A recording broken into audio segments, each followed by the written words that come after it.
Assalamu alaikum guys, this is Kashif Shahzad and you're watching IELTS with Kashif. Today we'll talk about IELTS speaking part 1. बहुत से लोग ये सवाल पूछते हैं कि सर पार्ट 1 में जो क्वेश्चंस के आंसर होते हैं उनका जवाब कितना होना चाहिए, कितना ज़्यादा है, एक लाइन में होना चाहिए, 2 लाइनों में होना चाहिए, 30 सेकंड का होना चाहिए, कुछ लोग कहते हैं 20 सेकंड्स का होना चाहिए। तो उसमें एग्जामिनर एग्जैक्टली क्या चेक करने की कोशिश कर रहा होता है, उसमें क्या चीज़ मुश्किल होती है, क्या चीज़ आसान होती है, ये इन सारे सवालात के जवाबात हम इस वीडियो में फाइंड करेंगे। So we are talking about IELTS speaking part 1। मैं आपको कुछ ऐसे टिप्स बताऊंगा 5-6 जिन पर अगर आप अमल करेंगे तो आपका पार्ट 1 बहुत ज़बरदस्त होगा। क्यू कार्ड के लिए भी अलहदा से वीडियो मैं पहले भी बना चुका हूँ, एक फ्रेश वीडियो भी बनाऊंगा, लेकिन today will talk about IELTS speaking part 1।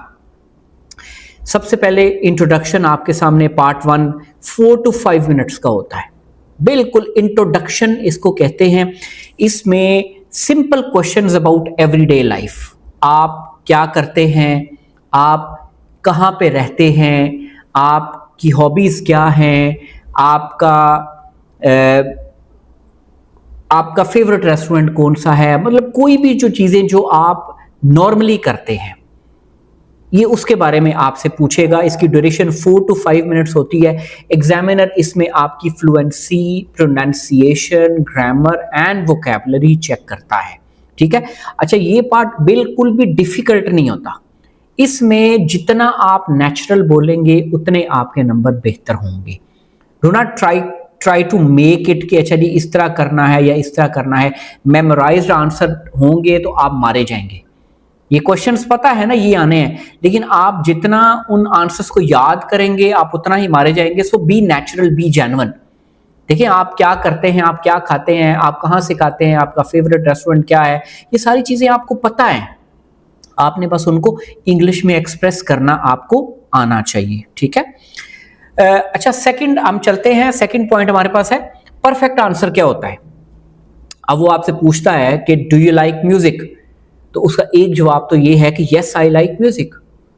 This is a bad answer. Perfect answer क्या है इसका कि yes I really enjoy music because it helps me relax. For example I listen to music often when I drive. So 2-3 लाइनें, अब ये 2-3 लाइनें हैं, 2 लाइनें कुछ भी हो सकती हैं। आप जो है वो आंसर एक लाइन में नहीं देना, 1 लाइनर आंसर नहीं आपका होना चाहिए। ठीक है। आप आंसर दें, well yes I love music because it helps me relaxing my self, I feel fresh when I listen to music and frankly speaking I only listen to the music when I am driving. Natural.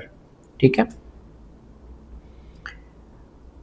Next point हमारे पास part 3 में है। हम कुछ examples मैंने आप लोगों के लिए रखी हैं। फॉर एग्जाम्पल ये सारे टॉपिक्स हैं जो वो पूछ लेता है पहले पार्ट में। होम टाउन के बारे में पूछता है कि वेयर आर यू फ्रॉम, आप कहेंगे I am from Gujarat, I am from Islamabad, I am from Lahore. ये सिंपल आंसर, ये 1 लाइनर आंसर नहीं देना। इसका आंसर है I am from Gujarat which is a medium size cities in Pakistan. It's well known for its furniture industry and peaceful life styles.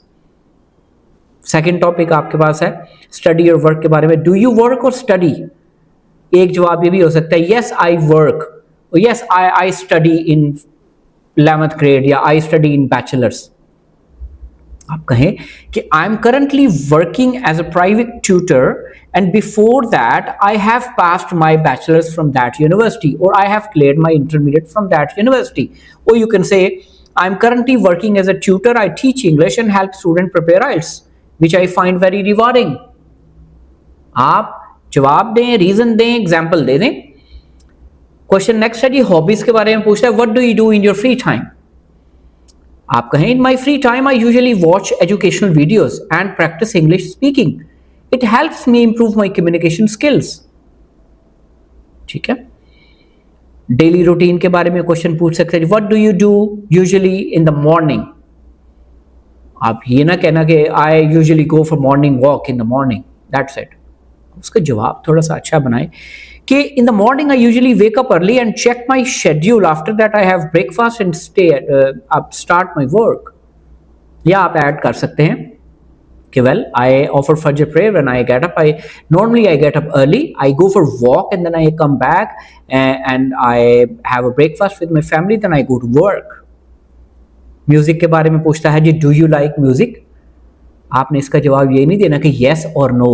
Yes, I like music. No, I don't like music. No, music is not forbidden in Islam. Come on. आप main topic पे आए. Don't talk about religion over there. आप कहें कि well, I'm quite fond of music, especially soft and relaxing song. I usually listen to music while traveling or feeling stressed.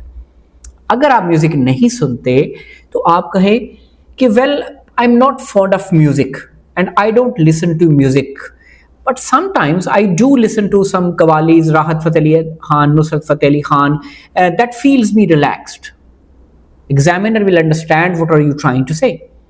You don't need to say that no, it's forbidden, we don't listen to the music, that is haram and blah blah blah. ये चीजें बात करने की जरूरत नहीं है वहां पे. टॉपिक नंबर 6 हो सकती है, what kind of food do you like? उसमें आप कहें कि well, I like my home food. First of all, my wife or my mother cooks for me. Sometimes I go out and I like some fast food, but normally I eat traditional food. Got it? That was all about the topics which can come during your IELTS speaking part 1, right? So the next thing is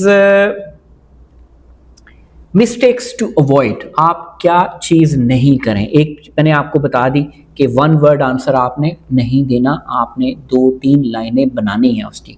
जो भी answer दें उसकी reason दें कि why you like और why you dislike it. Second है memorised answer. ये भी मैंने आपको बताया कि मेमोराइज्ड आंसर ना दें, उसका कोई फ़ायदा नहीं बल्कि आपकी बैंड कट हो जाएंगे. अच्छा, ओवर लॉन्ग स्टोरीज. कुछ लोगों की आदत होती है कि उनको पूछे ना जी yes how would you like, how are you and how are the things, वो they start speaking and they don't stop. ये मैंने कई बच्चों को नोट किया है, कई लोगों को, कि वो they start speaking and they don't have any idea the examiner is waiting for the next to do the next question. तो आप अपने क्वेश्चन को ब्रीफ रखें, बहुत लॉन्ग भी नहीं, बहुत शॉर्ट भी नहीं. अच्छा, आखिरी जो पॉइंट है, using very difficult vocabulary unnecessarily. कुछ लोगों की आदत होती है आइल्स के लिए या थोड़ा इम्प्रेस करने के लिए ना बड़ी वोकैबुलरी यूज़ करते हैं. जैसे आप किसी काम को करते हो, एंजॉय करते हैं, तो उसका कहते हैं आई अडोर गैस्ट्रोनॉमिकल एक्सपीरियंसेस. मुझे मुश्किल तजर्बात करने अच्छे लगते हैं. अब ये फर्स्ट पार्ट में इस तरह के वर्ड्स ना यूज़ करें. आप कहें कि आई really enjoy trying different foods या ट्राइंग डिफरेंट थिंग्स. ये वो जो मुंह चबा के एक्सेंट बना के जी आई अडोर गैस्ट्रोनॉमिकल एक्सपीरियंसेस, ये नहीं करना आपने. ठीक है, तो हमारे पास ये मिस्टेक्स हो गई. अब हमारे पास एग्जामिनर टिप्स जो मैं आपको देने लगा हूँ कि नेचुरल आंसर होगा तो आपकी बैंड अच्छी आएंगी. क्लियर प्रोनाउंसिएशन होगा तो ज़्यादा अच्छा होगा. तेज़ ना बोले, आराम से बोले, कोई बात नहीं. जब when I used to be in UK and I was working on my accent and I used to criticize my fellows to speak slow, but I was wrong. They used to speak better than me. I was working on my accent and I used to speak quick and they used to speak a little slow. That okay, I will tell you and I will come there and you don't worry about this, I will talk to him later. आप इस तरह भी बात कर सकते हैं, कोई मसला नहीं है इसमें. हाँ, इसमें एक्सेंट नहीं है. मैं थोड़ा एक्सेंट सेंसिटिव था कि मैं इस तरह कहता था I'll talk to him, no problem, don't worry, I'll come to you and I'll call him. तो वो मेरी नकल करते थे कि ये खोल करता है, I'll call him. सो एक्सेंट मत बनाएं, खुदारा एक्सेंट वहां पे जाके बना लें. Simple but correct grammar, simple रखें, करेक्ट ग्रामर हो. थोड़ी सी एक्सपेंशन करें अपने वर्ड की, 2 to 3 लाइन्स. ये आपका नॉलेज टेस्ट नहीं कर रहा, ये आपकी how comfortable are you in speaking English, ये आपकी कंफर्ट चेक कर रहा है कि आप कितने कंफर्टेबल हैं इंग्लिश बोलने में. ठीक है, आखिरी चीज मैं आपको बता देता हूं कि आप अपने फ्रेजेस में कुछ वर्ड्स ऐड कर लें तो ये that would be beneficial bonus for you. आप कहें actually I thought it's better, या इन फैक्ट, या to be honest I love, to be honest I don't listen to the music. Most of the times I listen to the music when I am stressed. ठीक है। Well I would say I disagree with that.